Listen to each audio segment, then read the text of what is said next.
With Master Duel getting more and more expensive, it seems impossible to keep up with all these ultra rare decks. So I won't. Each week, I will build a deck with 0 ultra rares in the main or extra and take it to the Master Duel ranked ladder. What cards will I draw from the Pot of Poverty? Hey everybody, it's BreadBoyWeeb back here with another episode of Pot of Poverty. Today we are playing a classic, Invoked Mekk Knight. This deck's game plan is about as simple as it gets. It's 2 strategies that are symbiotic. Invoked is about summoning Alistair and making one of the archetypal fusions based on an attribute, and Mekk Knights are monsters that require columns to be taken up to special summon themselves and lock the board out. Since Mekk Knights don't need their normal summon, you can basically play 2 decks at once. Starting with the card by card, the same 3 usual hand traps in the series. If you want to know why I picked them, please watch the first episode, but I can't explain it every single time. I will say we are only playing 2 Crow because we are prioritizing a different 3 ofs, and I'll explain why when we get to it. To start off, the Invoked engine. We got the twink himself, Alistair the Invoker. On summon, adds Invocation, and in hand can quick effect discard itself to give a fusion monster 1000 attack. You all know what this guy does. This card is sort of the blueprint of normal summon searchers. They existed before Alistair, but this not only searched but had some additional bonus effect. That's why Alibur got a graveyard effect and Ecclesia has protection. This guy started it all. The spell he searches for is Invocation, which banishes monsters from the field or either graveyard to fusion summon an invoked monster. Basically it's a fusion of Alistair the Invoker and some other attribute. It also can target a banished Alistair to add it back to hand and shuffle Invocation back. This is the infinite recursion loop that gives the deck some sort of play every turn. Magical Meltdown is a field spell that just searches Alistair and prevents response from your opponent when you fusion summon. Get used to this engine because for this series, if there's a deck that doesn't normal summon, I might just jam this thing to try and win. Now let's get to the Mekk Knights, starting with Blue Sky. All of them have the same summoning condition. If 2 or more cards are in the same column, you can special summon them. Blue Sky, if summoned from the hand, adds Mekk Knight monsters up to the number of opponent's cards in the column. Going first, it doesn't do much besides get a guy on the field, but going second, this can search everything you need for further combos. It's great. Yellow can banish a Mekk Knight from graveyard to destroy a spell trap in the column. It's okay, we're mostly playing it for just another name, but it's alright removal. Red Moon is the exact same but destroys monsters. Marginally better and much more active. Real quick, we are running 3 Gamma Seal because this not only removes the opponent's problematic boss monsters, but this lets us put up a monster wherever we want on our opponent's field. Lining up the columns is such an important part of this deck. This gives the deck everything it needs, and I cut a 3rd Crow to run this at 3. Indigo Eclipse is a quick effect to move a Mekk Knight to a different zone. This seems useless, but it synergizes with the spells and traps we will go over later. Believe in the move, man. Purple Nightfall can quick effect banish a Mekk Knight until your next standby phase to add a Mekk Knight monster. This is the best Mekk Knight, obviously, as it searches and it recurs the resource after a turn. The swarming after a turn can go absolutely crazy, by the way, going second. Pot of Desires is just a good card to draw too, we want to see it every time. Same for Prosperity. Most of our extra deck isn't super good besides the Invoked cards, so we just always have room for this card in every deck. World Legacy Key on activation lets you return a banished Mekk Knight to hand. More importantly, it negates any trap effect that activates in the same column as a Mekk Knight controls. You see why Move Man does what he does? Your game plan is about putting Mekk Knights in every zone to negate any cards they have. Chalice is just our boneless imperm, it's amazing. World Legacy Memory special summons a Mekk Knight from hand or deck, but returns them to the deck during the end phase. The downside doesn't exist, you just summon purple to go get what you want. However, this does lock you into Mekk Knights, so just do this after your Invoked play if you can. If you watched the stream yesterday, you'll know why that was important. World Legacy Whisper gives a level 5 or higher monster 1000 attack, and negates any spell effect in the same column of a Mekk Knight. Good for OTKs of course, and the spell lock is insane. World Legacy Secret revives a level 5 from the graveyard, but if it leaves, destroy that monster. This locks out monster effects in the Mekk Knights in the same column, and that rounds up the lock. This is the trap we're gonna search as much as we can. Now for the extra deck, time to go through all the good Invoked guys, which takes Alistair and some attribute. The dark one is Caliga. Its effect is that each player can only attempt 1 monster effect and 1 monster attack per turn. This is an insanely powerful floodgate effect. Purgatrio is the fire one. It gains 200 attack for each monster your opponent controls, and it can attack each monster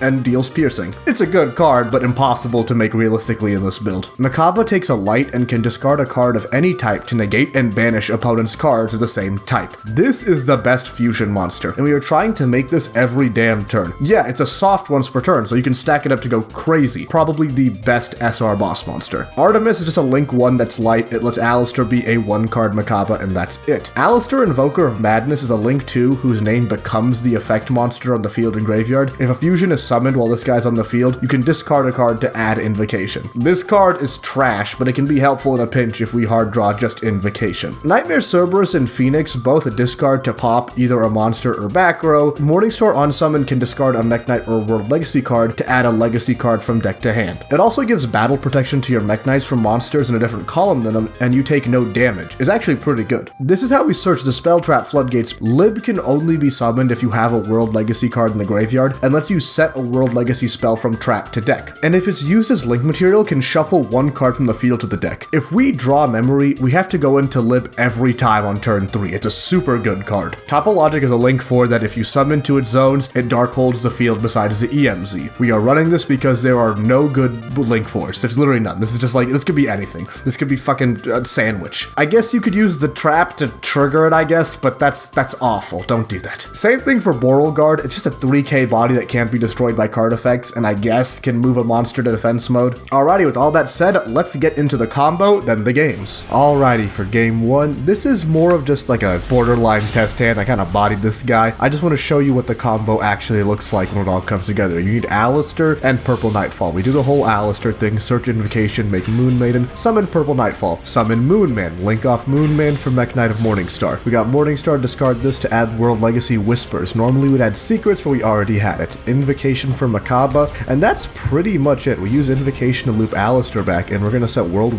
Legacy Whispers, but that's pretty much it. The end board is super unassuming, and it's one of the things I really like about the deck.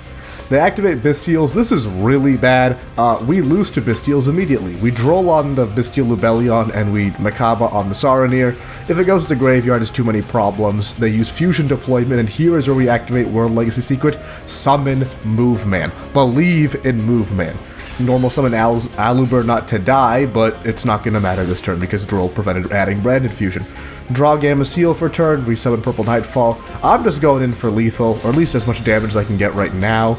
Move Man plus Mekk plus more adding from Purple Nightfall means I'm in an amazing position right now. I can negate a monster effect, a spell effect, in any of the columns, and our guy here doesn't even care about the columns. Whispers takes him out, and he surrenders right here.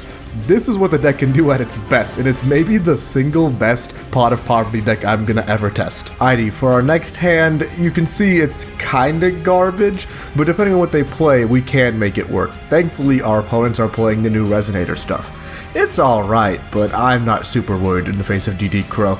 Red Rising Dragon go to revive Crimson, we DD Crow that. Unfortunately, they have Called by the Grave, but DD Crow is not once per turn, so we getting that shit out of there. If they don't have another extender here, they're ending on absolutely nothing. Earthbound Prisoner to add another Crimson Resonator for next turn, but this is all we need to make something. All we need is a decent draw to get things going, and that is the best draw in the deck. We banish 6, and we're looking for anything Invoked related. Mekk Knight, Chalice, there we go. Magical Meltdown, this will lead us to everything we need. The game is pretty much over here. Magical Meltdown to Alistair the Invoker line, and they have Valor. Thankfully, I am very good at Invoked. See, this is what people really mess up. You have to be good at Invoked. I Purple Nightfall for Move Man. Summon Move Man, link off Move Man to make Morningstar, and use Morningstar to get rid of the second Purple Nightfall to get World Legacy Secret. Since I'm so good at Invoked, I now have Invocation to make Mekk. Please keep that in mind. I use Invocation's effect to get Alistair back to hand. I have some material. I attack for some damage. Prosperity halved it for that reason, and we're ready to go.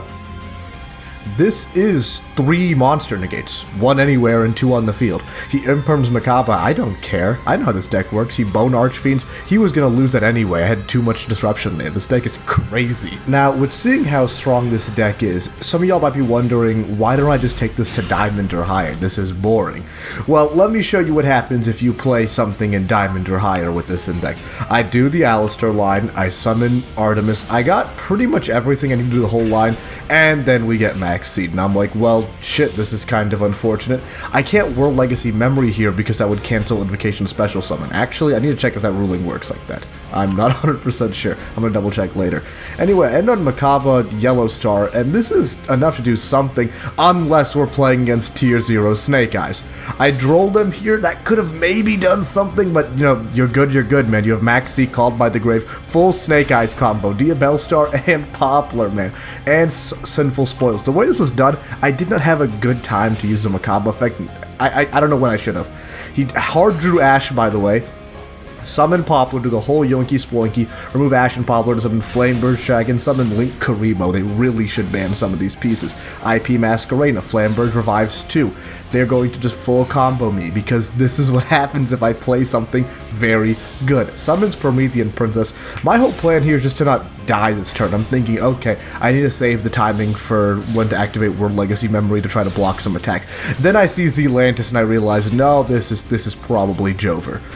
He summons all of these guys to the field, and I'm wondering, okay, what the hell can I do here? He pops the yellow Mekk Knight, goes for battle, pops all these, I go, and you have Ash, dude. You have Ash, Maxi, Called by, full Snake Eyes combo, you know? When you're good, you are good, man. And I guess Invoked Mekk Knight with 0 URs just couldn't cut it against this truly better duelist. God damn it.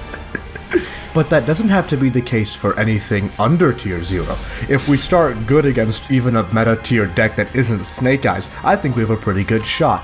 Normal summon Alistair with Magical Meltdown. He Ash Blossoms me. I don't give a damn. We're setting Chalice and we're going off with just vibes, dude. Chalice, Droll, and a Dream. I'm believing in him. Activate Tier Limit, Scream, and Grief, and I'm like, okay, this is a strange way to do the line, but I see the vision. Normal special summons Rhino Heart, sends this counter trap. I use Chalice to negate this. I don't believe in any follow-up. Tier Limits is not strongest. Tier's not even a Tier 0 deck. It never was. Mekk Knight Gaming, dude.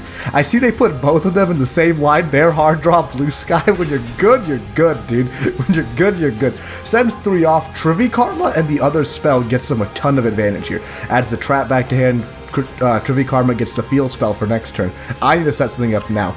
Drolling here felt like a waste, obviously. Normal summon Alistair, we do it again. We summon Artemis to Magistus Moon Maiden, go into the Mekk Knight. We have so many in hand, we can discard any of them to get what we need. World Legacy Secret, summon Move Man. Move Man moves to summon Purple Nightfall. Now we're going for Invocation. It's important to keep Macabre here underneath the Mekk Knight, so no matter where I move, no matter where they are, I can do it. Add Alistair and just go for a little bit of damage here.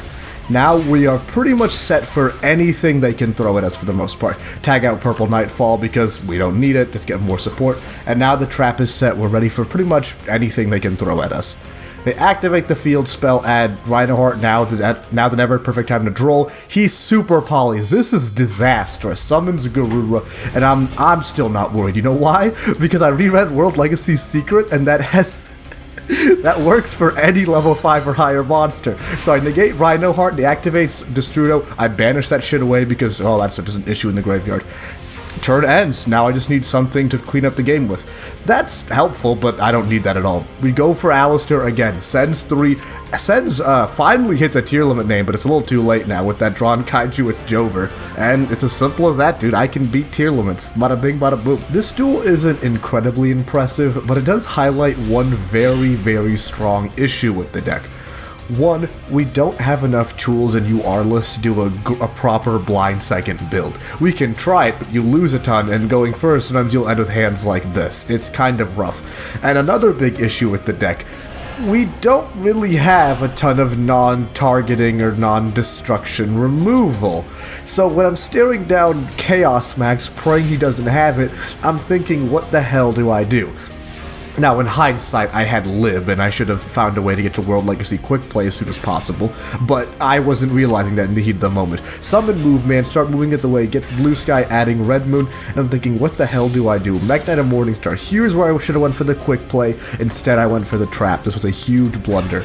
I go for Battle Phase, knock over the White Stone, not White Stone, whatever the Yellow Stone is that gives him, White Stone of Ancient, that's what it is.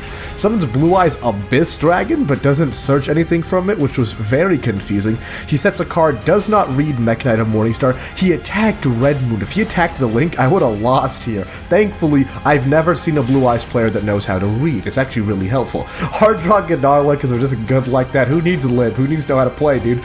We keep it going. Why am I playing Gadarla? Oh, obviously for a win target to make Raijin. No, I just made a mistake here. I should be playing Gamma Seal and the other 2300 win. Go for some damage here. I'm feeling very confident. I have all the support I need. I don't have any active moving, so if he reads, I'm kind of screwed, but again, Blue Eyes player, I'm not really worried. He adds Abyss back to hand, and because he has 4 cards is not enough to win with Blue Eyes, he's done. Alrighty, that was amazing. Here's the breakdown. Strength gets a 5 out of 5. For this series, consistent access to Mekk and a game plan that actually ends on an incredibly consistent interruption, what more do you want? Access to monster and spell negates on resolution can really catch people off guard. I won like 10-20 games from that alone. I promise you, most decks we cover here cannot end on a board like this. Consistency gets a 4 out of 5. You have 6 cards that get you to Alistair, and the 6 that get you to Nightfall. Blue Sky can search a ton by himself. Lib can get you to Spell and Trap. Morningstar can get you there. You have so many options. However, requiring a Mekk Knight in hand alongside Morningstar can be an issue overall, but this is still very impressive. However, because you can't hard commit going second in a UR-less version of the deck, occasionally your hand will be some Mekk Knights, Invocation, and Driver. You are Independence, 5 out of 5. Besides just replacing the hand traps, which every deck on this series should do, if this doesn't get a perfect score, then nothing should. On the Invoked side, the only UR that's available is complete trash, so it doesn't matter. On the Mekk Knight side, the only 2 Rs you're really missing here are Avermax and Masquerena. This gives the deck a real solid boss monster and lets your Lib be used on the offensive to remove opponents' threats. I got some feedback from people wanting to know what upgrades should the deck get. Besides the hand traps, it depends on what you like about the deck. The best Invoked deck is Invoked Dogmatica Shadow that ends on an insane Floodgate and Mekk. The best Mekk Knight brew is to combine it with the Orcust stuff. Girsu the Orcust Mekk Knight is 10 times the normal summon compared to Alistair. But if you want to play this deck specifically, a balls to the walls going second deck is the move here. Resilience. If your Alistair gets negated, just hard draw Invocation 5-head. This deck has very hard choke points, all jokes aside. However, even if your Alistair gets negated, you can still maybe Mekk Knight combo through it. And any deck that can set up a negate before Nibiru can't get lower than a 4. Plus, main decking Kaijus for a good reason, sometimes you can just play through any board. Overall, I won so many more games compared to the Virtual World episode, and I can't recommend this deck enough. Thank you all for watching. Please like and subscribe. This is BreadBoyWeeb, signing out.